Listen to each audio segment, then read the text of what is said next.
Hey, this is Troy Taylor with the Championship Football Coaches Clinic on Totem Pole Sports. We got Coach Hutch here. He's my CSCS strength coach, and we have Marty McNair from the McNair Foundation with us today. And this morning I looked at what you tweeted, Mr. McNair, and I wanted you to talk about that. So, could you just tell us a little bit about yourself, and then talk a little bit about that tweet?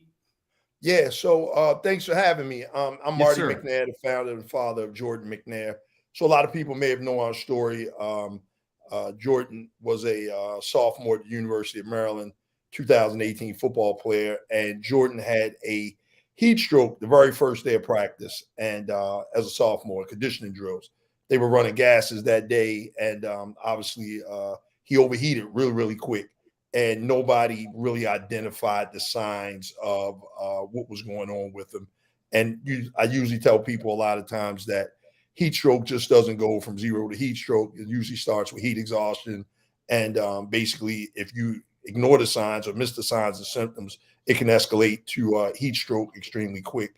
And basically, it was the last time I talked to Jordan was May 28th of 2018. And it was basically like, hey, son, I know practice starts tomorrow.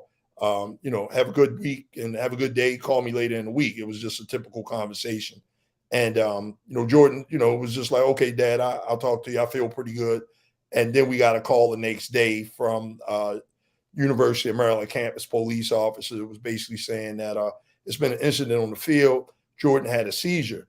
And here's a guy that was like 6'5", 300 pounds, a size 16 shoe. He was like a lineman's lineman, and had all the offers from literally the majority of schools, probably 85% of the schools across the nation.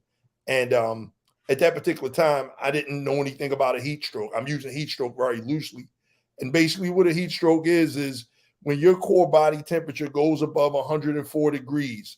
And basically that's the equivalent of your body, your core temperature, your core organs being in a microwave oven. And what do we do with the microwave? We usually put things in there to heat up or cook. And the longer that you're at that core body temperature, you have a 20 to 30 minute window to cool them down and cool that person down. And hopefully, if you do that, they can go home. And even if they had to go to the hospital, it's a high chance of survival. That 20 to 30 minute window for us turned into an hour and 43 minutes. By the time Jordan got to the hospital that day, his temperature was 106 degrees. And basically we literally went from a healthy kid Tuesday morning to an emergency liver transplant Friday morning with 85% of Jordan's liver being dead or in necrosis. And basically that was the equivalent of, hey, the doctor was like, Mom and Dad, if we don't make it a decision for an emergency liver transplant right now, Jordan would be dead within 12 hours. So as you can imagine, like for us, it was like, first of all, what happened? And, it was really just like a crash course in the whole process for us. So we literally got this liver transplant, and unfortunately it was too much damage being done or had been done, because that 20, 30 minute window will cool that core temperature down. If you miss that, basically the damage is irreparable, i.e. Liver damage, lung damage, kidney damage, and you can just pretty much imagine. And that's how we went from the severity of that injury. Jordan passed June 13th, about 2 weeks later, June 13th of 2018. And one of the things that, I asked myself a ton of questions, like, what did I miss in regards to preparing him for that level, that next level of competition? Also, if we don't know these things, how many other parents in America don't know these things?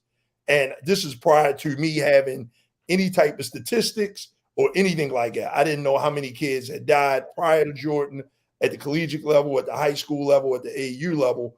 But I know that, really, if we didn't know these things, how many other parents? And obviously, we didn't want him to pass in vain. So we started the Jordan McNair Foundation, like literally 3 days after he passed. But in regards to that, and we've gotten like our process has been very, very organic. Like we just didn't start that first year, and we've made the impact that we've made going into year 5, which is this year. But really, the goal was really to initially it was like, wouldn't it not teach Jordan? And as a father, anytime something happens to your child, you just automatically assume responsibility. Like, would I miss something? Like, what didn't I prepare him for? And I'd always taught Jordan to, always be a leader, never a follower. Always stand up for yourself amongst your peers. Don't do drugs, the typical things, really all of the mistakes that I made along the way. And I just, was very, very adamant about him not making these mistakes or these poor choices in his life. And, man, it just was really one of those things like, so in regards to, I never taught him how to self-advocate for himself. I always taught Jordan to be coachable. And basically, really, I never told him, son, if you feel uncomfortable around an adult or a coach, don't do it. If a coach tells you to do something and your body's telling you something different, don't do it. Again, I just always taught Jordan to be coachable. And it's interesting because I was just thinking about, coming on the show this evening, and I was talking to one of my team members earlier, and we were just talking about, this particular topic of self-advocacy, right? And Jordan was always an athlete, and I always had him with trainers, and we played basketball. I had him with a trainer one time, and the trainer told me one thing, and it kind of resonated today.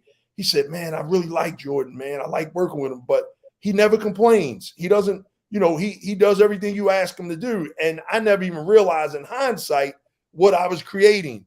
So when I made that text early this morning, like I was mentioning earlier, I usually got a routine. I have my morning routine. I get up, I pray. I read some, some religious things to get prepared for my day, and then I pick up my phones at that time. So I'm usually like the guy that's sending a tweet out like between 7 and 8 most mornings. So I was reading another text from Scott Anderson. He's a coach at Oklahoma, always been more of a subject matter expert around student athlete deaths, especially in the NCAA. And the interesting thing, Jordan fell into predictable statistics, and predictable statistics were from the year 2000 to 2018 to the time he passed, we were losing an average of 2 to 3 student athletes at the collegiate level per year. 2 to 3.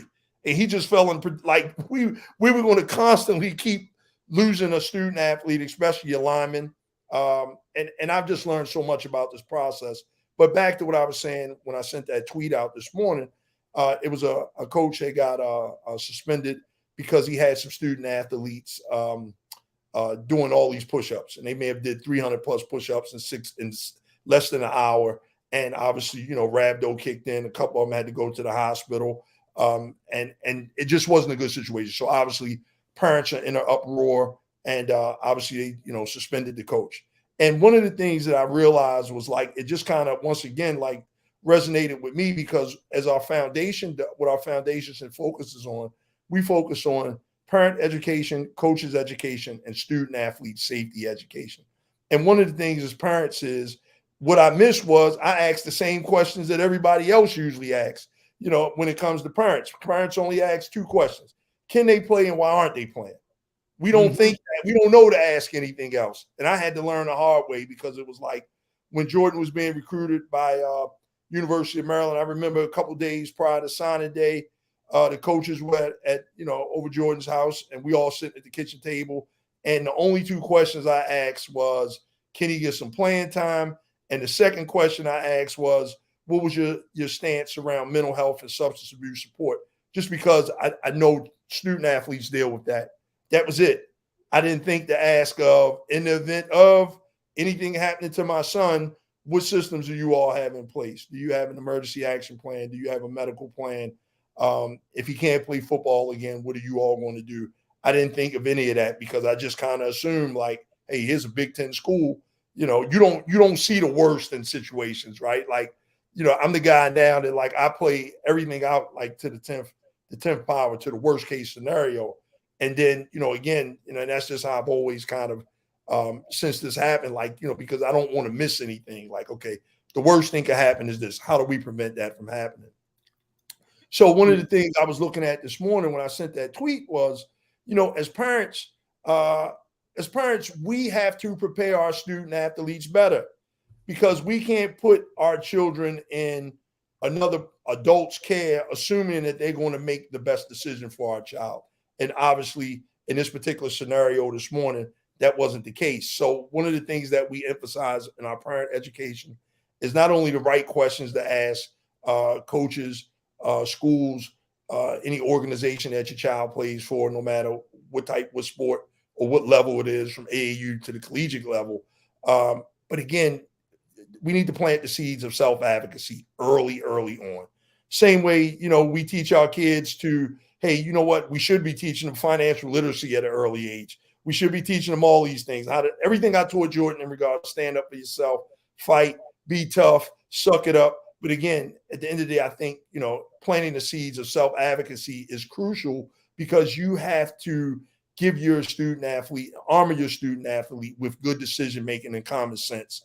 And I think a lot of times that kind of goes out the window, because we teach our student athletes, just our children, to be coachable. And coachable can cost them their lives, in a sense, or really cost them some significant trauma or damage to their bodies and everything. So really, I think that, you can't just blame coaches, because coaches are people too. They make poor decisions. So I think that, really, these are the things hey, we have to say, guess what, to our kids, if you don't feel comfortable, speak up. But, again, we got to open that door of conversation as well, to the point where hey, you know what, if it doesn't work at this school, guess what, it'll work at the other school or the next scenario. However, clearly, I looking at Monday last week, they stopped the game when DeMar Hamlin went down. I think that was admirable. However, the game of football, basketball, soccer, lacrosse, whatever it may be, whenever a student athlete dies, they don't stop the game. They may, if you're lucky, your teammates may honor you. They'll wave some flags and put your name on the field or whatever the case may be, but the game don't stop. And I think that that's where we have to empower our young people to say, hey, you know what, really, I'm not going to put myself in a dangerous situation. And I appreciate you sharing that with us. And just to give, the audience out there a little bit of our backstory, we met through a mutual friend, Mike Craven, who's been a big advocate of VO2 testing and Sure. Core body temperature, being aware of that and trying to prevent these heat-related deaths. So last year, we had the Championship Football Coaches Clinic in Richmond, and I met you.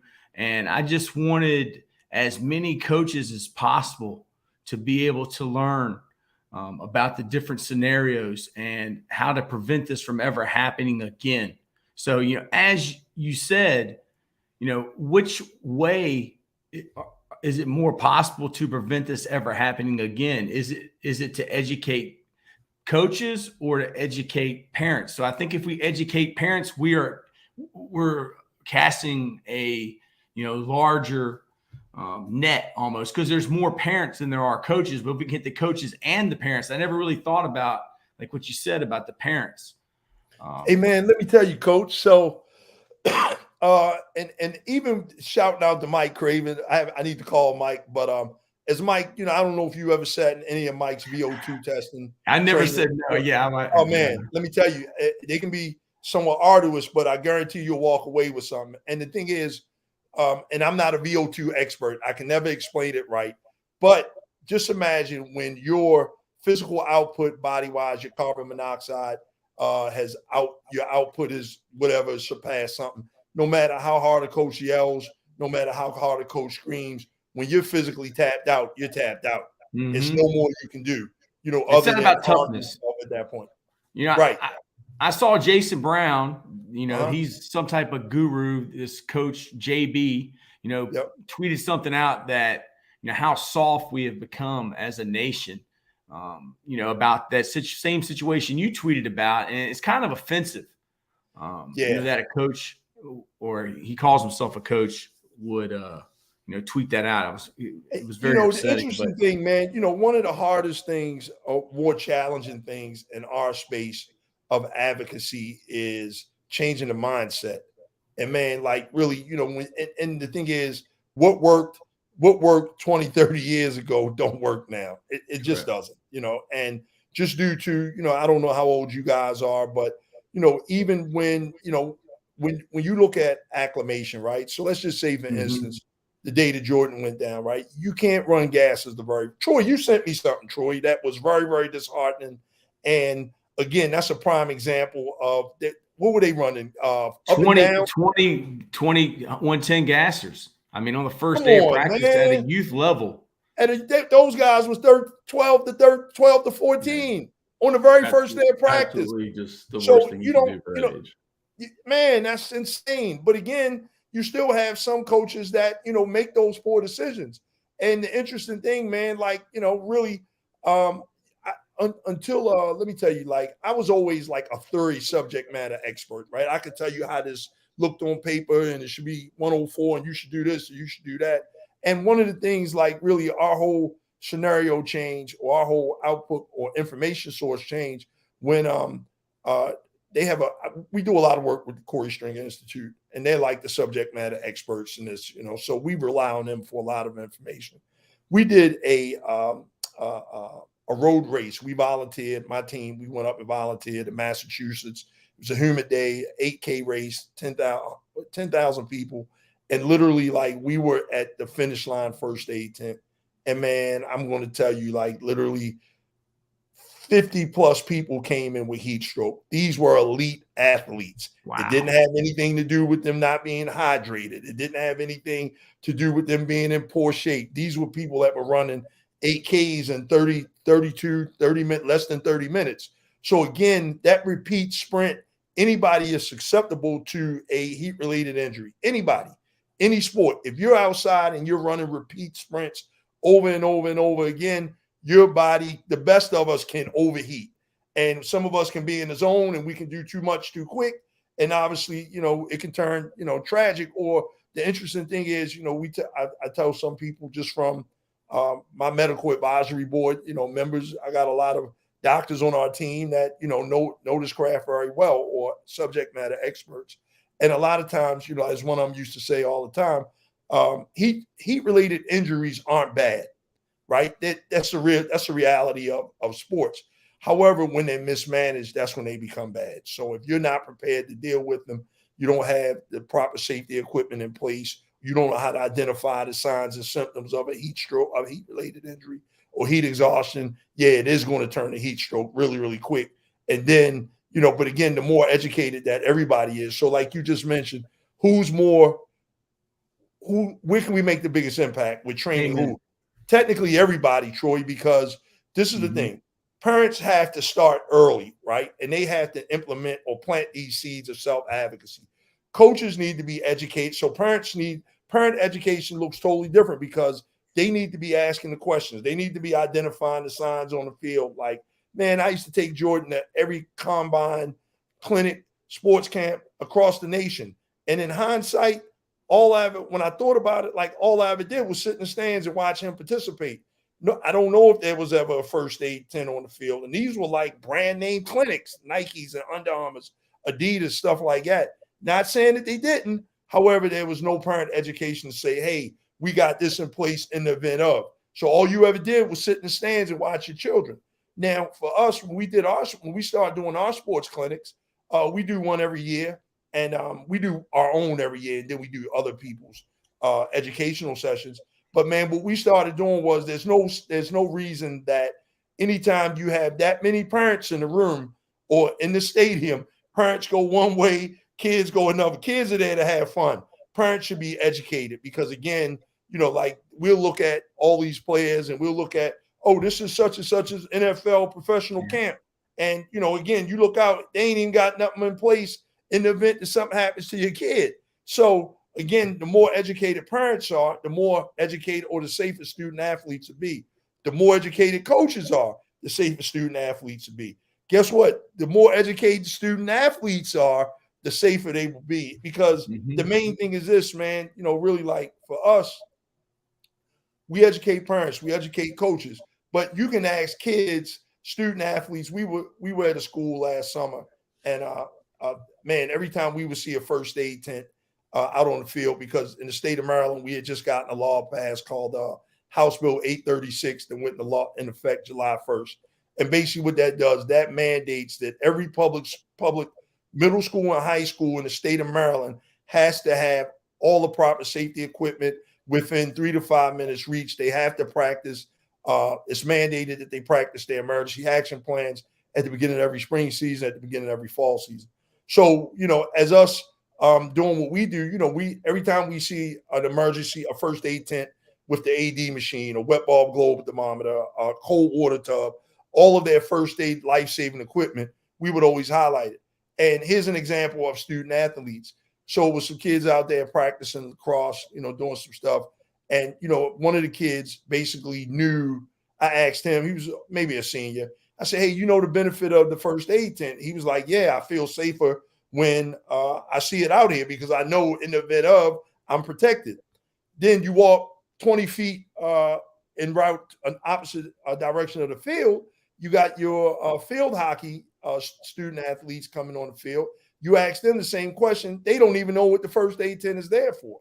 So, because if me and you are teammates, Troy, obviously you said it's more parents than coaches. It's always more players than coaches. So if I see a coach, looking out of sorts, it may be me that identify the signs to save your life as opposed to let you stay out there. I may say, hey, coach, Troy doesn't look right. His eyes look glassy or he's over here vomiting or something like that. So the more educated, everyone is, that's when the safer everybody is. And I think that, keep in mind, like you were mentioning the coach earlier, man, you got a different type of kid nowadays, man.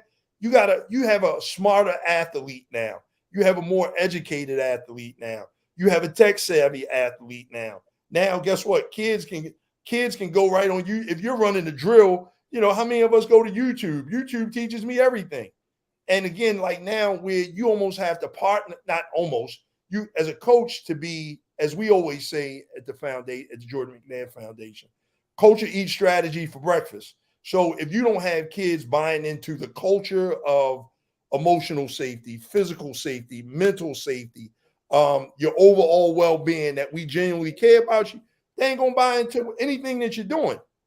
And when you look at, it's like saying, okay, I'm gonna go out and buy a new vehicle. Man, if you walk into a dealership and you haven't checked your interest rates, check what the price of the car is, what they sell it for, that's an educated, because we do it every day when we look at reviews on products that we want to buy. And this is how these young people are. So you have to partner with them to get them to buy into what it is that you're selling or buy into the culture.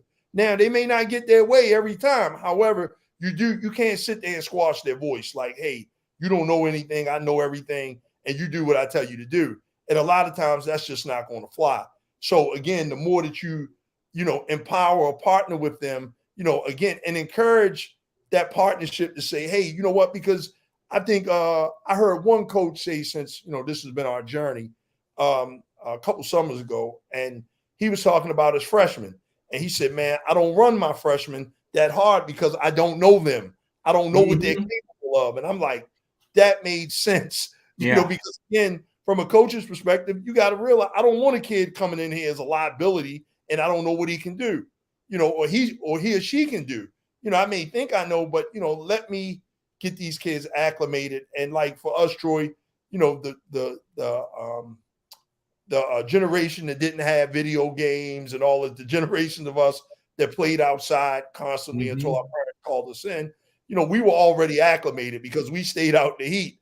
Not these kids nowadays, they stay up late playing video games and drinking soda and Kool-Aid and, really like, they want Ferrari results, but you're treating your Ferrari like it's a Ford Escort, and you're putting 87, you're putting 87 in something you want 93 premium results out of.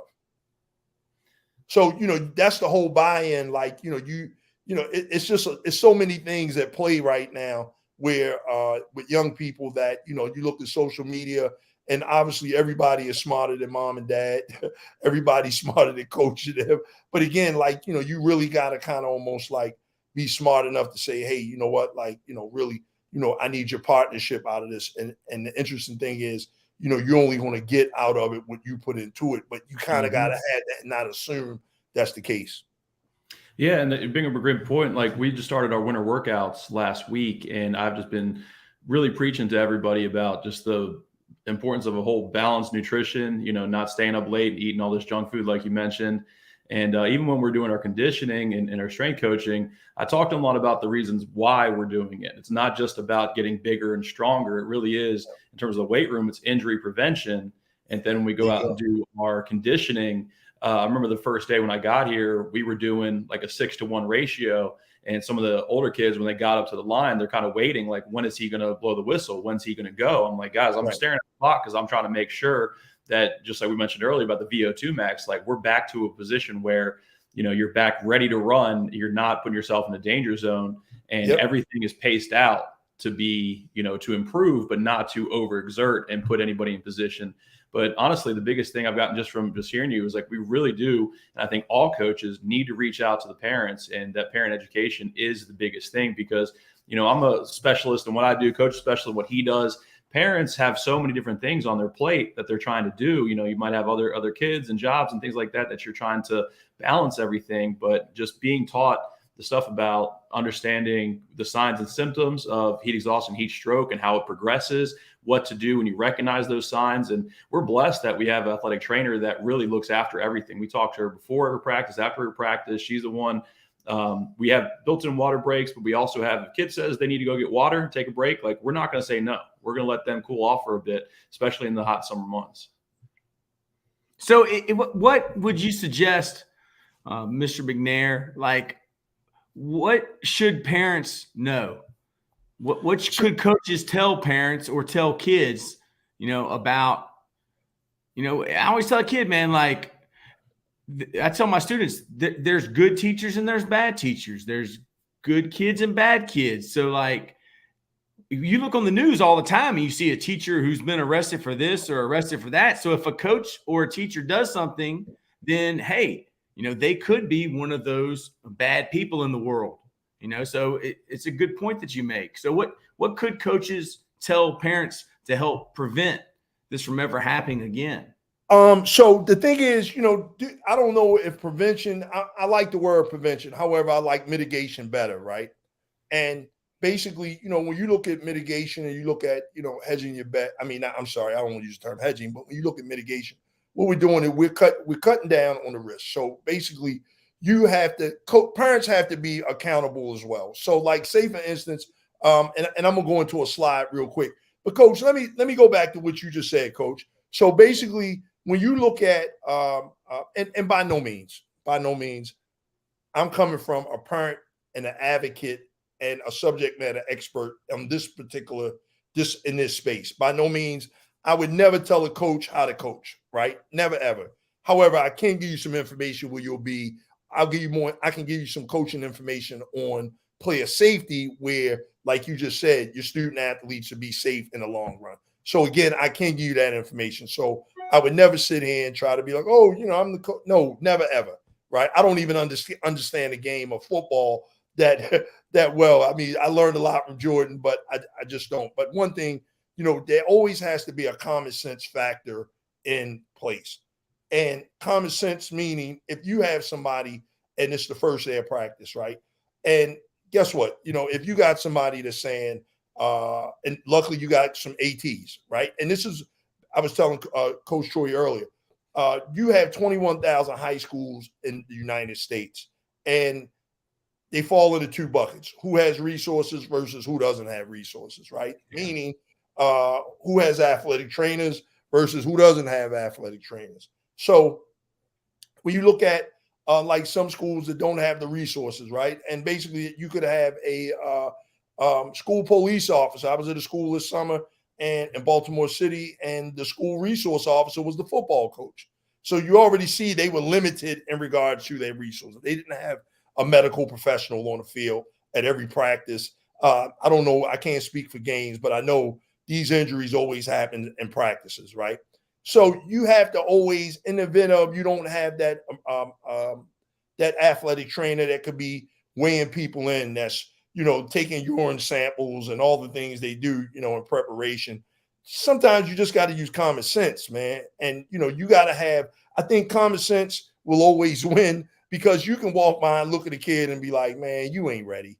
Not to say we can't get you ready, but you're not ready today, right? So, and then also when you look at conditioning and things like that, you know, coach, you have to do more position specific drills. So there's no need for a lineman to run a gasser. Why? It makes no sense. You know, again, you know, I think that a lot of times there's no need for, when we talk prevention, position specific drills.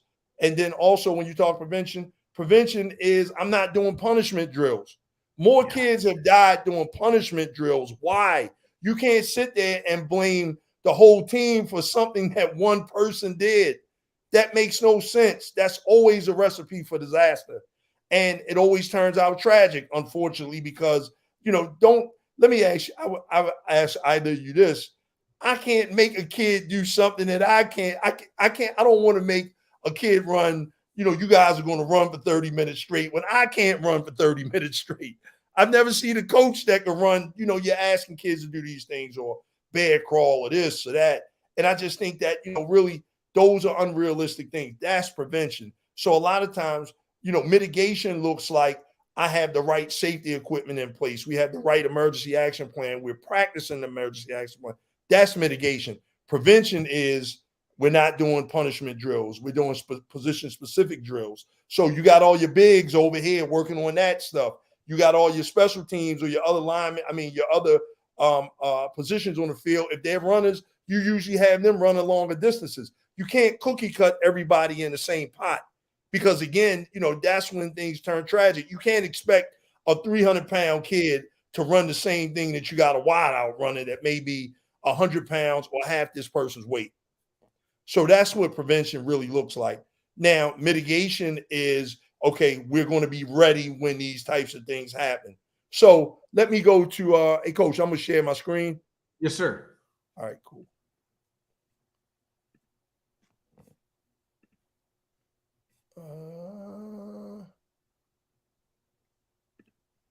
Cool. Okay. All right. Can you see what I'm pulling up here? No, I can't. All right. Let me, cool. But it'll show up down here, then I can share it, but it hasn't popped up yet. Let me just while you're getting that ready, and we'll see if it comes up. You know, that's the thing. Like when we're doing conditioning too, when you see the difference in those 300-pound linemen versus those 150-pound, 160-pound receivers, you know, that's why we kind of build everything the way we build it, is just to make sure that you know, you're not putting the same stressors on those guys, especially with the space out of there. You know, your receivers, they're ready to go. And the linemen, they're still huffing and puffing. So really it's built in to get those linemen back down to where they want to be so they can actually perform it. And it's going to be completely, I think we lost him, Coach.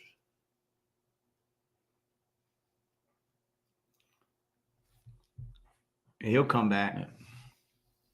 So we appreciate, you know, everybody tuning in so far for Marty McNair and the Jordan McNair Foundation. And that's why we're doing this, is because we want to educate parents and coaches and athletes, you know, about heat-related illnesses. And, you know, it just it was just such a blessing to be able to meet Mr. McNair last year, and then for him to come on the show. So hopefully he'll be jumping back on here. We had some technical difficulties. Yeah, and just going back, you know, Coach, about you know, the mitigating aspect of what Marty McNair was talking about is, you know, really getting out the education and being prepared for when these things occur. Because, you know, if you follow football for the last 20 years, you know, there's always stories in the news of people falling out for heat-related illnesses at the high school level, at the college level, and beyond. And whenever those things happen, you just have to have the people around be completely ready to actually act on that. You know, it's shocking. I wish, you know, Coach McNair was, but 90 minutes, you know, of not having anything done in the event of heat stroke. I mean, that's terrible to hear that. And, you know, after that 30-minute window, you know, it really should be a 5-minute maximum window where we're right back in there. So There we are, Coach. Sorry about that. At the bottom of your screen where it says present. Yep. If you hit that and then share screen, does that work? Yeah. All right. And then it'll come up down here. Then I'll add it to the screen. Okay. Cool. There it is.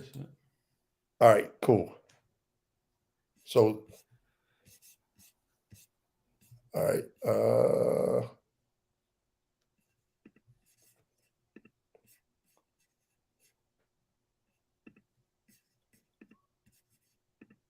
There we go.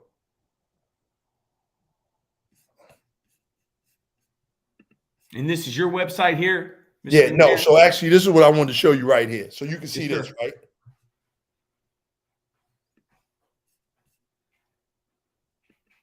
Could you see that, Coach? Yep. Yes, sir. All right, cool. So basically, hold on. All right. Okay, cool. You could see that, right? All right. Yeah, it was coming up good. All right, cool. So basically, this is what we came up with for coaches. Funny because we had to kind of speak to coaches in a language they could understand, right? But again, this is really good for parents as well, because one of the main things when you look at a lot of times when you look at tragedies, usually what happens is the one common denominator in a lot of cases are the emergency action plan, right? So basically, when you look at an EAP, emergency action plan is the equivalent of a fire drill, right? Mm-hmm. And basically, you can see, and we highlighted a lot of stuff just to kind of go to the points. So when you look at an emergency action plan, it's the equivalent of a fire drill. It's really a documented plan of action, which is followed in the event of a medical emergency. So when you talk to parents, when you talk to coaches, so as parents, these are the things that parents should be looking for. As coaches, I think if a coach goes to a parent and say, okay, Mr. Jones, we want your son,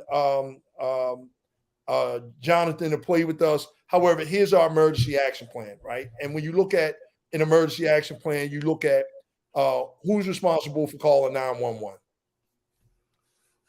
And okay, when you look at that, you're looking at who's responsible for calling 911. And the interesting thing about this, Coach, is that this is a 5-minute conversation before every single game. Every single game, man, a 5-minute conversation of who's going to do what. And basically what this looks like is, just imagine that fire drill that people have in their jobs in corporate America. Everybody may go across the street, and you may have that one person, they may be the fire drill captain or something like that. Basically, this is what it looks like. So every time, the interesting thing is, every time you walk out on the field, the potential for a fire can happen. Mm-hmm. So when you look at this, it's a matter of who's calling 911, right?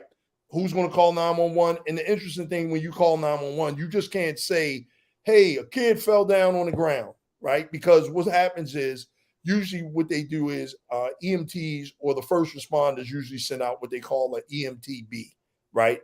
And basically what that is, that's an emergency medical technician basic, right? Now, that same kid fell on the ground and they literally got a bone sticking out their leg. Now, once you say that, okay, well, hey, here's a kid on the field and obviously he has a broken bone, it broke the skin or whatever. And obviously at that point, they're going to send the EMTAs, which is the emergency medical technician advance.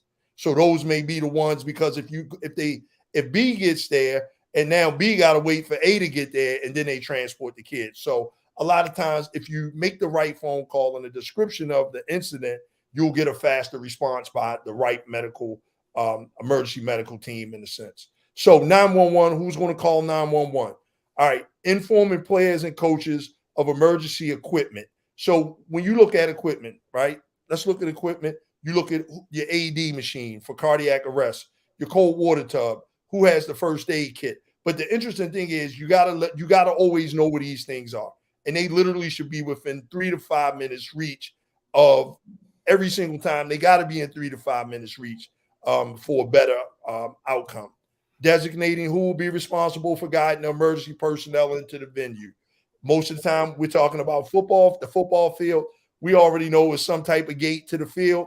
The gates need to always be unlocked, but depending on where you are, if you're in the city, somebody's always to park their car in the little driveway right there. So you got to track that person down, go over and wave the actual emergency medical team in. And the interesting thing about that is these are all designated positions, right? Now, appointing who will be responsible for contacting the parent of the injured athlete. let me speak for myself.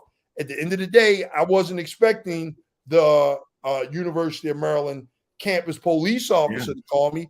I was expecting the coach to call me, because at the end of the day, coach, when you sat at my kitchen table, you told me you take care of my child like he was yours. So why is somebody else calling me instead of you? You're exactly right. That's a significant thing. And pointing who will be responsible for contacting the parent, designating who will ride in the ambulance of an injured athlete. You better not send a kid to the hospital by themselves, because again, as a parent, can you imagine if we're parents ourselves, how we'd feel if, hey, the appropriate person wasn't there as well. If I'm not there, somebody needs to ride, that represents your organization. Designating who will ride in the ambulance, and appointing who will be responsible for crowd control. And a lot of times we already know crowd control could mean not only the football teams. However, we already know parents can get rowdy and stuff like that. So it doesn't always have to be a sports injury. However, it can be parents acting rowdy in the crowd. So we need to know in the event that it's a sports injury, we need to know how close the nearest fire department is. So if the nearest fire department is 30 minutes away, I guarantee you, as soon as you call 911, time stands still. I've done it before, and 18 minutes that it took for them to arrive literally seemed like 36 minutes, just because of the heightened tension with the situation. And also, who's designated that will stay at the venue with the rest of the team. So we literally have 2, 4, 6, 7. 7 individuals need to handle all of these things. Or if you got a smaller team, guess what? We can, hey, I'll take 2 of these things, you take 2, whatever the case may be. But this is what an emergency action plan looks like. This is documented. I need to know this in the event of, I need this posted everywhere. So keep in mind, I'm going to show you again.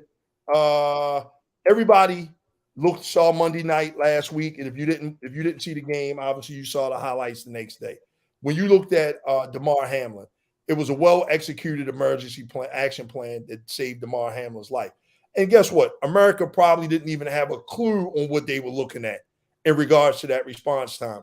Unfortunately, in real America, in real high school, if you don't have an athletic trainer or all these different things, unfortunately, that's not always the case. I deal with a bunch of families that, I just talked to we have a network group where it's at least 7 to 8 families of student athletes that have passed. And the common denominator in every single situation was the emergency action plan wasn't followed to the best that it should have been. Whether they didn't have one in place, it wasn't practiced. But what people saw last Monday was the right way it was supposed to go. So we just added this into our training. And basically, this was a news report that I looked at the other day. And what they were basically saying was, he also benefited from the NFL's routine emergency medical drills held at stadiums before each game. The meeting is an essential checkpoint to ensure officials, team medical staff, and game day medical personnel are aware of all in-game player health, safety procedures, and resources. So basically, those 7 bullet points that I just went over, basically that should be the same everywhere you go, or every time a game is played anywhere in America, in a sense. According to the online NFL player health and safety information, sudden cardiac arrest is among the things for which they try to prepare.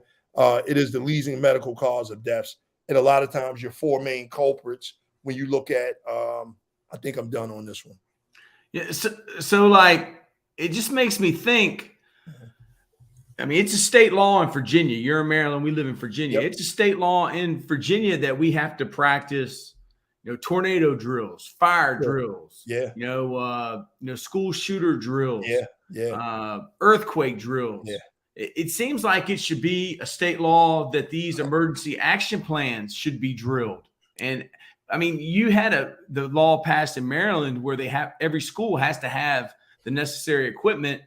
How can we go about doing this in Virginia? And do they have that in Maryland where these action plans have to be practiced? Yeah, well, that was the main thing. So basically, when you look at, man, I'm going to tell you, the interesting thing, like really with last Monday, that was almost like a perfect storm for us because, that's one of the things that we always advocate for. Not only because keep in mind, Troy, if you look at it, if we said we're going to go to all 52 states and do this individually, man, it would be man, it would be a lifetime to do that. Yeah. So the main goal at a more impactful level, you try to create what they call a federal baseline standard. So we need to make this a federal law. So what that means, obviously, we need to have it at the federal level.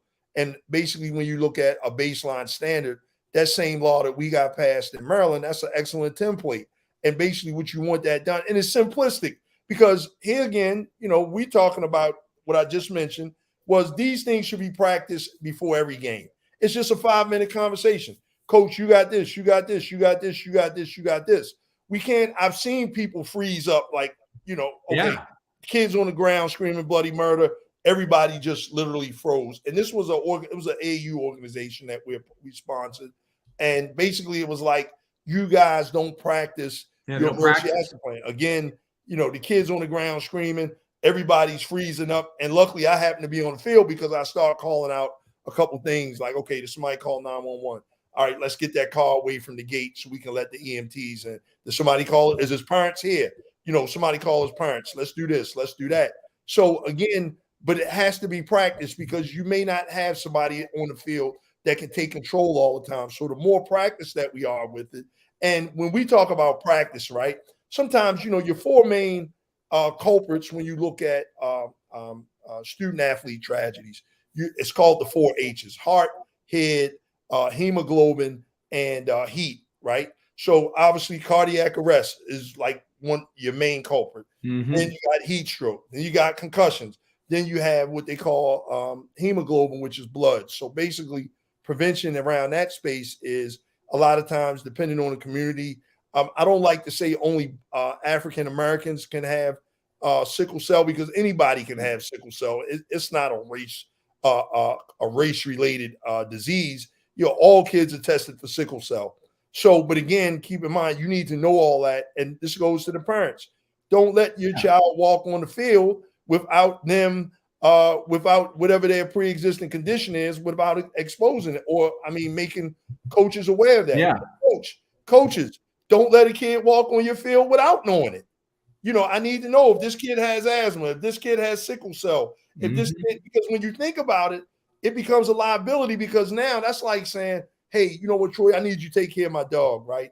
But I'm not telling you, I don't tell you, I just send a bag of medication. I don't tell you, oh, Troy, you got to give him this pill, with his food 3 times a day. And you got to do this, you got to walk him because, if you don't, he's incontinent or whatever the case may be. And if I gave you all that up front, you may say, you know what, man, this is a lot of work. You may have to take him to the kennel, or board him at the kennel for the week. And it's too much for me to deal with. However, I'm going to let you know what it is that you're dealing with. Yeah. So as parents, we're sending our most prized possessions, which is our children, to coaches and things like that. So don't send your kid if your kid has asthma. Don't send your kid to the sports clinic or to camp or football practice without an asthma pump. If your kid is allergic to bees or ant bites, don't send them out if they don't have an epi. That makes no sense. So the thing is, you want to kind of put your student athlete. That's why you have to prepare them. You have to prepare them mentally, physically, emotionally, and that way, because you have to let them know what they're going into to say, guess what? If you feel uncomfortable, and it's a big difference between saying I feel uncomfortable versus me wanting to quit. Like that, I think that there's a very fine line. But again, if something, doesn't look right, I tell kids all the time, if it don't look right, taste right, or smell right, don't do it. And that's really the main thing. But when, you talk about that emergency action plan, man, I can show you, that particular slide talked about numerous deaths. Matter of fact, Troy, you know what? Let me go back to that slide and I'll definitely, I'll go back to that and I'll show you a couple of it. I don't know what just happened here. Yeah, I think it's just because you got you're sharing your screen. Okay.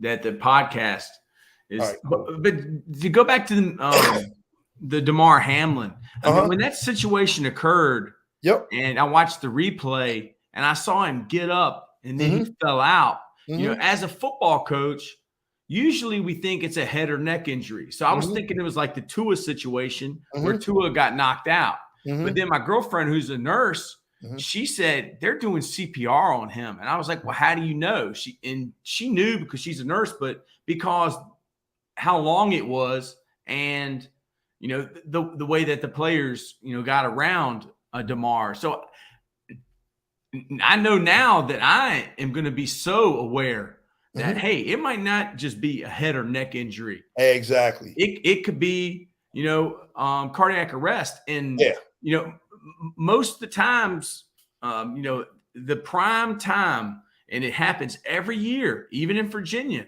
when it's June and it's summer conditioning. Oh, man. And football coaches, I mean, they get out there and it's their first summer workouts.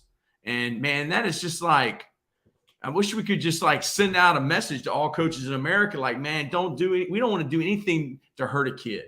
No. So be smart. You know, it's like there's not a trainer there. You're early in the morning, and it's just, I just, you know, that was what was on my heart. Hey, Troy, let me tell you, man, and I'm not by no means, I don't claim to be a medical professional by no means. Me either.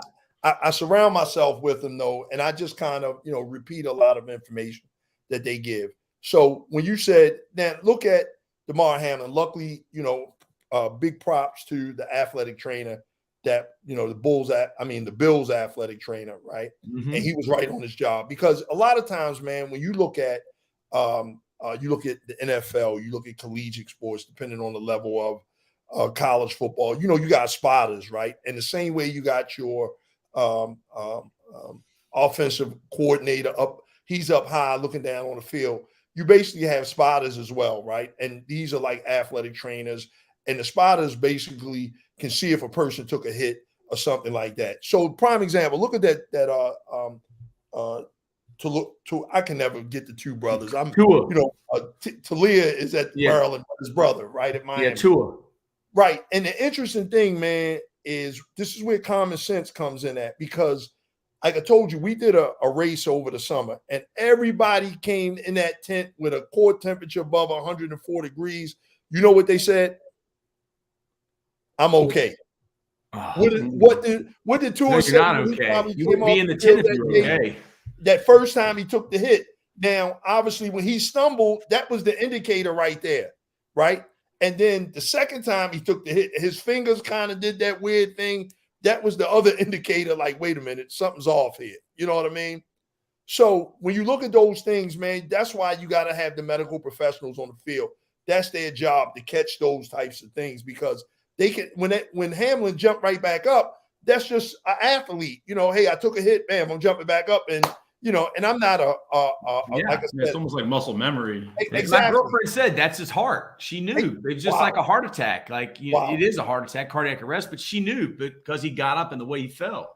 Exactly. So, you know, again, you know, those are things that, you know, you got to have the medical professionals on the field. And again, you know, this is the NFL. So where we are right now. Oh, yeah, this is. Yeah, but this is the thing, though, Troy. Let me say this, man. You know, the NFL showed an example of the right thing to do, right? That was a well-executed murder. But at the end of the day, everybody can do the same thing if they practice it consistently. At the high school level, at the collegiate level, at the AAU level, if you practice emergency action plans consistently, you will be prepared when in the event that something happens. But let me show you some other stuff when it comes to our trainers, right? So this is an example of when something does happen, when it happens the correct way. Damar Hamlin, the whole world saw that. But this is when it's mismanaged, right? So you got a young lady by the name of Amani Bell down here in Georgia. She was passed in 2019, heat stroke. It was dangerous temperatures. Coaches had the female basketball team running whatever they were running outside. They were running the bleachers. Man, and literally, man, this little girl had a heat stroke and passed, right? The coaches were charged with murder. The parents, and I know the parents, they just settled the case recently, like maybe 3 months, 3 months ago. But at the end of the day, you never know, because as a parent, you're going to want justice for what happened to your child. Yes, sir. So you can't tell a parent to say, oh, man, you know, coaches made a poor decision. Some parents want blood. And here's a prime example of that. So like you just said, no coach wakes up to say, hey, I'm going to kill a kid today. However, if you make poor decisions, and I think that that's where, as a coach, coaches need to take their job a little more. Now, I can't say take it more seriously, but always be ever mindful that these types of tragedies can happen when you make poor decisions. So I'm going to show you another example. All right. I mean, it is the worst case scenario. It's something that, my first year coaching, a tragedy occurred at Verona High School with the Craig Lombrano. He had a temperature and he passed away from heat stroke. That was in 2000. So it's something that has always been there. And it's something that I never want to go down that road. That's why it was so important to me, to share this information with everybody out there. Yeah, man. And the thing is, sometimes in our trainings, we got to go with, like I mentioned earlier, I look at the worst case scenario. So here's the gentleman from what we were talking about earlier. I think I made the tweet after this guy. He wanted kids to do 300 push-ups in a 60-minute period. Why? You know what I mean? Hey, here's another one. A college football team's punishment drill led to a son's death, parents say. And I could just go on and on and on. But, really, here's some kids that clearly all high school players. Hunter Midkiff, he died in 2020. Zach Martin Posenberg, he passed a year before Jordan. Remy Hidalgo, he passed in 2020, I believe. So, again, all these were high school players. And, again, man, unfortunately, these things can happen. I mean, and I don't mean to be the bearer of bad news, but sometimes you just got to put it in people's face when it comes to these types of things, Yes, sir. And Coach, you brought up a big thing too, just with some of the situations of, the term punishment conditioning. I am completely anti-punishment conditioning. Conditioning needs to be done for a reason to actually pretty much precondition our players to be on the field at their best possible ability. It has nothing to do with player messed up, let's put them on the line. I hated that when I was a player. Get on the line. You have no rest. And it's like, all right, we're going to go run. One of the things back when it was go get Coach a Coke. You mess up, you're going to run to the water tower and back as fast as you can. It's too slow. Go do it again. Wow. There's no place for that. No, you build the conditioning. It just in my background, you build the conditioning to make the player a better player, not to punish them for making mistakes. We're all human. We're going to make mistakes. Coach them up. Don't punish them. Hey, look, I just took a training last week, right? I told you guys I was down to UA Next and in Orlando, and one of the trainings that we would take, the presenter prior to me, he talked about positive coaching, right? And it just, some things I think as a coach, like I was in a room full of coaches, so we don't realize like that body language. What do you do when your quarterback throws an interception? If he throws a pick six?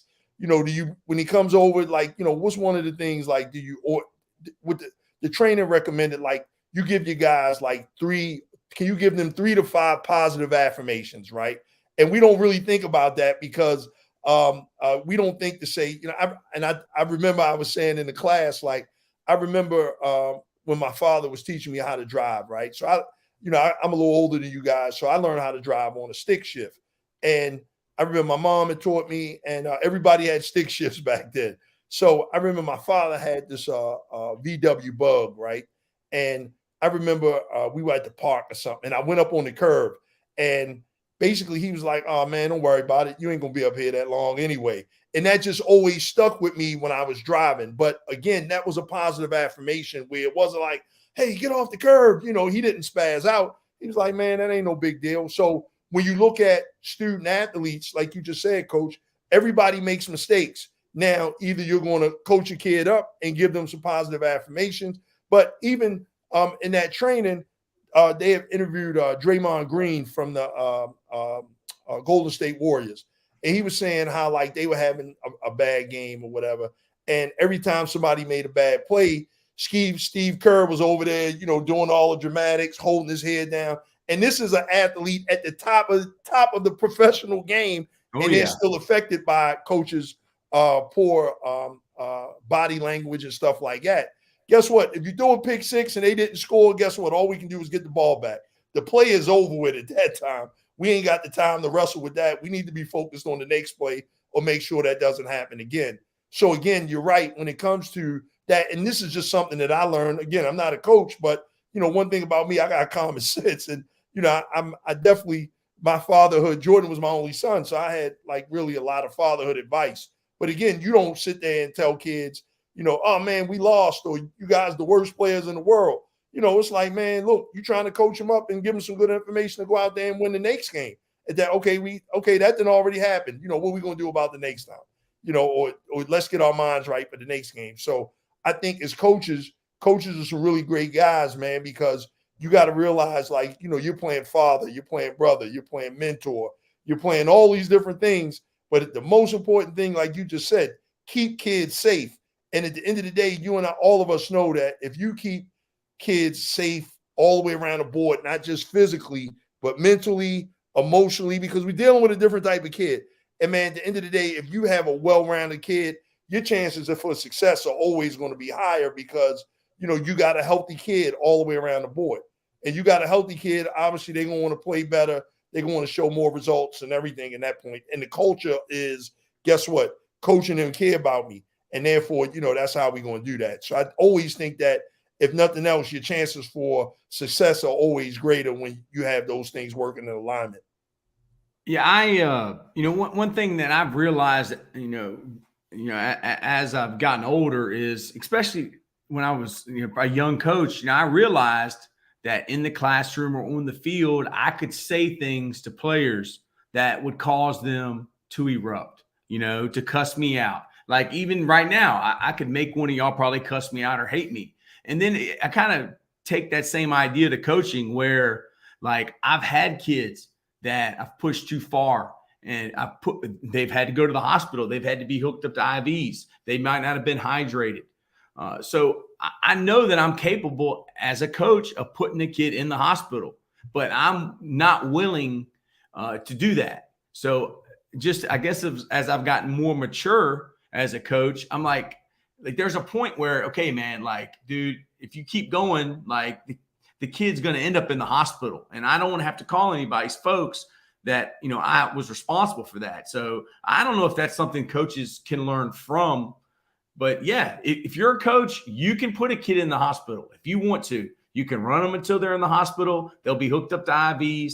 You're very capable of it. So hey, coach, not only do you have the leverage, unfortunately, to do that, but at the end of the day, what's going to be the blowback? Because guess what? You're going to have some parents, they're going to come for your neck, man. And at the end of the day, like, you know what? You hurt. Let me tell you this, man. When Jordan passed, you can't tell me that, I'm a street guy, right?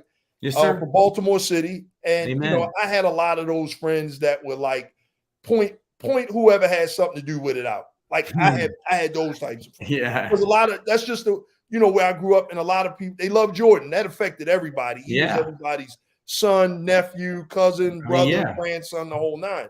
And, at the end of the day, as a parent, first of all, you want somebody to blame. I don't know if either you are parents, but just imagine somebody does something to your kid. Yeah, I am. I have an 11-year-old. Exactly. You ain't trying to hear nothing about anything.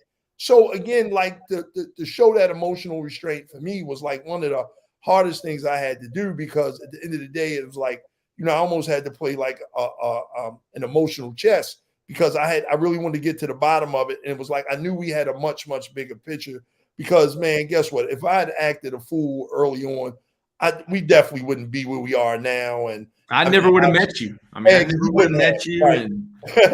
Unless you came in with an inmate number yourself. But, again, I just think that, as a parent, like you say, from a coach's perspective, you got to look at the liability situation you put yourself in, because, like, hey, if you got enough parents that said, hey, he got to go, again, look at the slide that I just shown. I'm sure those coaches down here in Georgia, they probably didn't think, oh man, I'm gonna get a murder charge today. Like, again, and everybody's life is over or affected significantly by that. So when you look at those decisions of saying, hey, you know what, I'm gonna run a kid, and man, a kid, and it turns out bad, hey, look, I think, hey, it's got to be consequences to pay in regards to that. And nobody says, like you said, nobody wakes up and say, hey, I'm gonna maliciously do this to a kid today. And unfortunately, it can happen. And parents, they want retribution, man. I mean, I just know how that feels. And I don't think our main goal was really to prevent another parent from feeling what we felt. But I mean, unfortunately, man, like, I mean, I can count 20 parents that, 20 kids, man, it was several kids that died after Jordan, just in regards to sports related injuries. But when you look at your child passes at the poor decision making or the ill preparation of somebody else, man, I mean, like you're not trying to hear any type of reasoning on why that happened. I mean, especially when it first happens. For us, one of the head athletic trainer on the field that day, Wes Robinson, man, like Wes was my target. It was Wes's fault. And I felt that way for, I mean, literally the first couple of years. It was, Wes's fault. Coach created a culture, and Wes, I felt a certain type of way about Wes until, we had gotten to a point where, we understood it was a higher plan or a higher power at work. But when we met with Wes, to do some type of restorative justice, or forgiveness, when we sat there and met with him, like at that point, I didn't blame him anymore. But early on, man, I told him, I said, bro, if you ever see me again, it will not end up like this. So, again, when we did meet 3 years later, 3.5 years later, it was like, you know what, this is where we are with it. And I asked the basic questions, like, tell me what happened. And, it boiled down to the EAP. It just wasn't practice.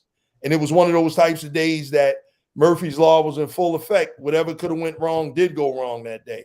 And, really like everything from the time, them not acknowledging it, this, that, the emergency, the EMTs went to the wrong field, and all this is while the clock is clicking. So you can imagine, man, it was just really like a disaster. And this is at Big 12 school, former ACC school that has, I mean, I'm not an expert at University of Maryland. I've only been there a few times. Yep. But, I mean, I think they have a medical center there. It's a hospital, correct? I mean. Nah, not on campus. So how far is the hospital? You have Washington Adventist, but keep in mind the University of Maryland medical system is in Baltimore, right? And that's probably 45 minutes away. Yeah. But they took him to the closest hospital, which was probably, I don't know, maybe, 10, 12, 15 minutes away. But keep in mind, look at the time frame that had elapsed. So, again, I just think that, when as coaches, be mindful because, one poor decision, man, can really just disrupt everybody's lives. And that's the thing to keep in mind. Yep. If, coaches or parents or admin that are watching this today, if there's 3 things that they could purchase for their school that could help save a kid's life, what would be like those 3 things? Okay. 3 things that I would suggest that people, and I'm glad you asked me that, Troy, because I'm a takeaway guy. Like I believe in like 3 to 5 takeaways from everything. If you don't remember anything else, remember those things. I think as administrators, it's always good to invest in a emergency action plan audit, right? That's one thing. An audit, okay. Audit. Like, and that doesn't cost anything, does it, to do an audit? Depends. I think that, I don't believe in, I think anything free has no value. Okay. So even if you pay a professional to come in and audit your emergency action plans for all your schools, just to see where they are, and how efficiently that they run. I think that would be one. In regards to your safety equipment, obviously you need you got to have your wet bulb globe thermometers, your AED machines, your cold water tubs, your first aid tents, things of that nature. And then the third thing is, a lot of times invest in athletic trainers. Like, we had a medical advisory call yesterday, and one of my ATs out of DC, Jennifer, golly, Jenna killed me. Golly, man. I'm sorry, Jen. That's okay. Jennifer Reeland, sorry. And Jen made a very good point. Like, it's no shortage of ATs, but again, a lot of times it's the equivalent of, do I want to go over to this school in the inner city hood and work for 40 grand versus I can go out to this school that may be in suburban America and, I can get 90 grand, you know what I mean? So I think that from an administrator's perspective, they need to invest in the monies that's necessary to protect your student athletes, because I tell people all the time, when you mitigate risk, with emergency action plan, just like, do you invest the money on the front end in prevention, or do you have to pay it out on somebody's lawsuit where they're, suing you for millions of dollars and cents on the back end? Yep. Now with parents, I think 3 takeaways are: ask if there's an emergency action plan in place, ask about safety equipment, and also ask, do they have athletic trainers at all practices and all games?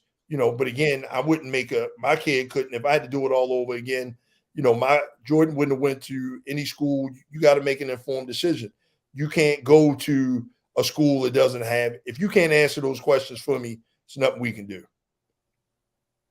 And then from a coach's perspective, coaches, get your training, know a little bit about everything, know a little bit about the emergency action plan. Just don't leave it in the athletic trainer's hands, because usually what happens is with a lot of schools, you got one AT. So what if you got a off-site track meet and you got football practice the same day? So again, all your coaches and all your staff need to be trained to, in the event of, prayerfully nothing does happen, but make sure, you got your butt covered, because coaches, at the end of the day, as I mentioned, you may not even be on the field when an incident happens, but I guarantee you somewhere along the way, you're going to be culpable, or it's going to be your fault somewhere along the way if something goes wrong. So prepare yourself and your staff with as much information as you possibly can to keep kids safe, because again, parents nowadays, parents in general, look, if you got a family to take care of yourself, you don't want to sit there and, lose your livelihood based off of somebody else on the team, that was somebody on your coaching staff that didn't do, or wasn't prepared, or wasn't educated on what they were supposed to do.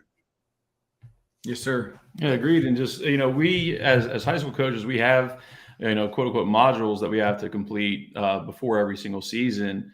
But honestly, I think I've just even learned a lot more just being here, discussing this with you. And I think that the face-to-face, or even just being in, a conference or something like that, mobile or otherwise, is a whole lot better. And you actually hear the stories and hear all these different things that actually happen. Because like you said, at the end of the day, we're there for those players to keep them safe. And, coaches all the time are studying film, or learning new techniques in coaching and offense and defense. But the thing that never changes is these kids are at that same age group. They're in the same conditions. And you have to make sure that you're protecting them at all times. Throw out the coaching portion of it. You're out there in the heat. You're out there, putting these kids through, 2 days or whatever. Other places, we don't really have those anymore in Virginia. But, you have to make sure that every coach on your staff is aware, just like you said, of the EAP, the emergency action plan, and that they know their roles and responsibilities and what to look for in the event of anything happening. And not being a hard-nosed coach to say, well, that kid is just dragging because he's tired. He stayed up late last night. No, that kid's dragging because he's out there in the heat and he's, out of shape. Yeah, out of shape. Can't do it. And we're pushing. Not capable. That's where the common sense factor comes in at. And then also keep in mind, as I mentioned earlier, that acclimation period, those are just some little nuggets. Especially for, coaches, guess what? We already know. I wouldn't even want to run like this is. So interesting thing. So Jordan's phone is the foundation's phone, right? Never the same iPhone he's had. I remember when I took him to the Apple store to get this iPhone, and I just kept it. Obviously, it was like, man, it's a piece of him.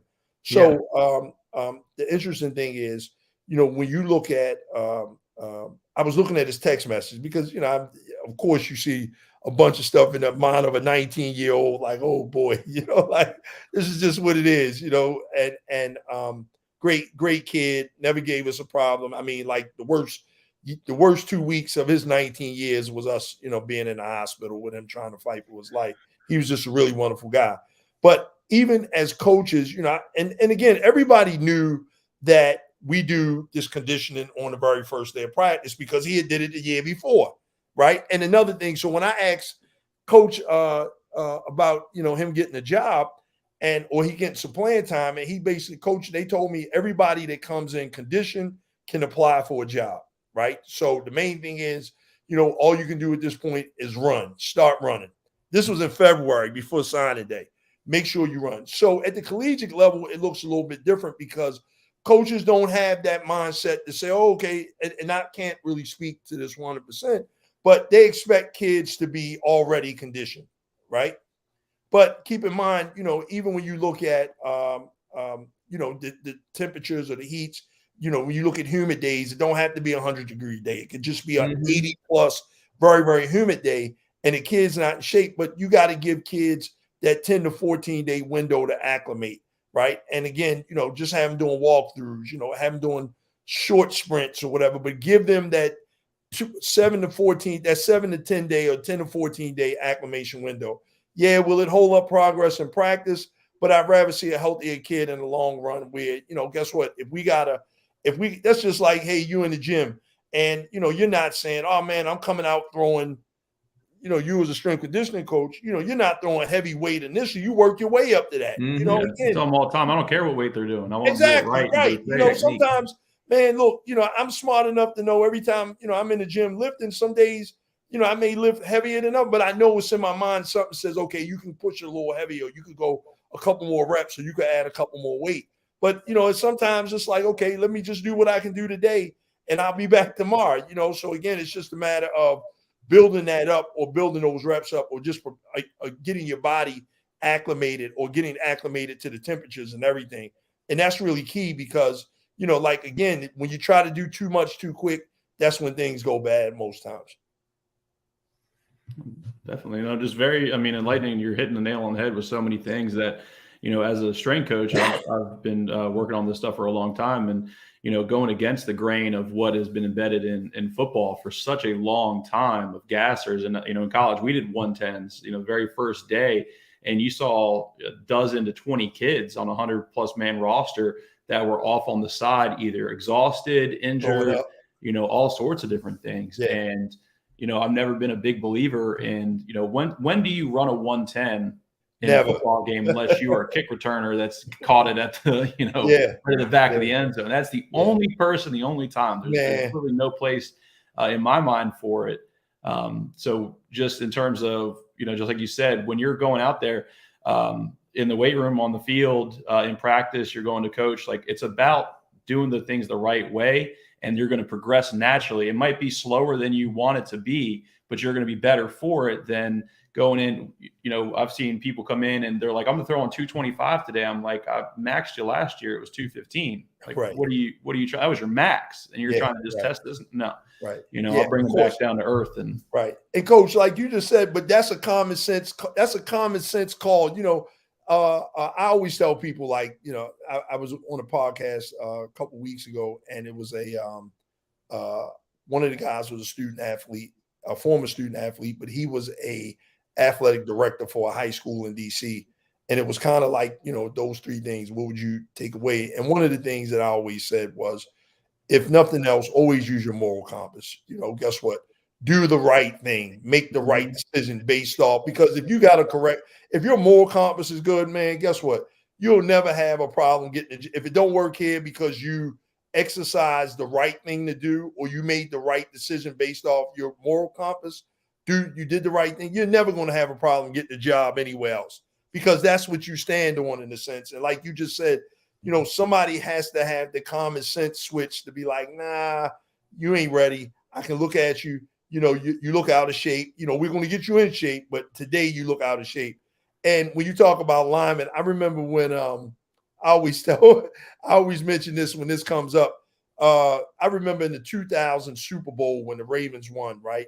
Somehow Kelly Gregg was like a tree stump. He was the center, right? He was a lineman. And man, I don't even know how this guy got the ball. Like, Kelly Gregg's might have been 5'10", maybe 300 plus pounds. I mean, he was like a tree stump.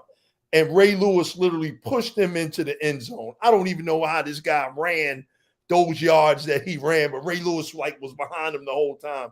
And I think that was probably one of the only times I ever seen a actual lineman even run a touchdown. But rest assured, soon as he got, I think somebody was over there with the oxygen tank, like soon as he got in the end zone, in a sense. So again, like you said, the reality of a lineman running any more than 5 to 7, if he running 10 yards, that's a big play, right? Yeah. So again, I just think that, really that common sense factor, and whoever uses a common sense, coach, please, man, just continue to use your moral compass, because I think that's what's going to keep kids safe as well, man, because, hey, at the end of the day, you're doing the right things for the right reason. And I'm not going to let you put me in a libelous situation, regardless of what you say, until I'm comfortable with you doing it. Like, no, I ain't going to do it. So, Mr. McNair, anything that you would like to end with for the Coaches Clinic, or how people can get in contact with you, or how they can help?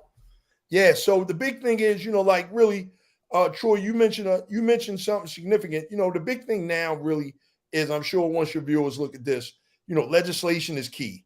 Legislation is key. Don't be afraid to reach out to your delegates, your congresspeople in your states, to inquire about, this particular, the bill that we got passed is House Bill 836. That's in the state of Maryland. And again, that law mandates that the emergency action plan is practiced at all public schools in the state at the middle school and high school level. So until we can get to the federal legislative arm to get, it works. It's a slow moving machine at that level of legislation. However, I still think that, really, if you want to get locally at your, please reach out to us if you want to do something locally. A lot of times when you look at the AAU level, a lot of times, like, we've gotten an AAU level, AAU bill passed, a student athlete safety bill, but at the municipality. So those of us that may not know municipality, like maybe at your city, in your county, something like that, that's what we can push to get those bills passed as well. Just contact me at, really the Jordan McNair Foundation.org, or you can catch me on social media like LinkedIn, Twitter, DM. Most of the time we're just under Jordan McNair Foundation. So really, I think that those are good starting points. Legislation is key because, as a people, I feel as though my favorite saying is, one person can't do everything, but everyone can do something. And a lot of times we can make a bigger impact in numbers. A lot of times, community is our superpower.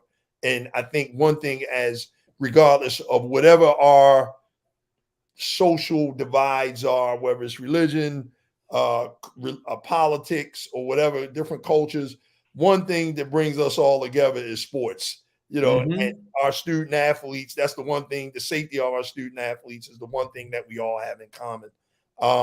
I also encourage everybody to, if you want to know a little bit more about our story, here's our book, Can My Child Play? The questions we should have asked. I'm trying to get the good picture of it. Yeah. And that's on our website, JordanMcNairFoundation.org. And I just think it's a book that every parent of a student athlete should read. And if your student athlete is 14 or 15, I think they should read it as well, because it really just talks about family, co-parenting, my redemption, my love for my son, my love, for his mom, how we co-parented to raise a successful student athlete, or just a successful human being at all. So, I mean, really, that's really the main thing. And man, I think that's a good start. And also, I do a lot of public speaking. So please reach out to me through the foundation, or our email is the Jordan McNair Foundation at Gmail. So if you want to inquire about, public speaking, to come out and do some trainings with your coaches or something like that, just feel free to contact me. We love to come out.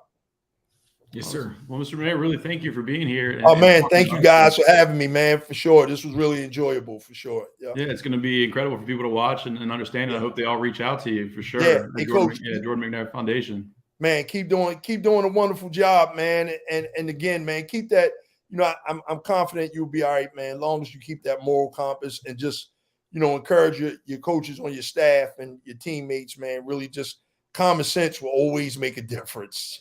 Common sense will always make a difference, for sure. Yep. Thanks for having me, guys. Thank you. Yep.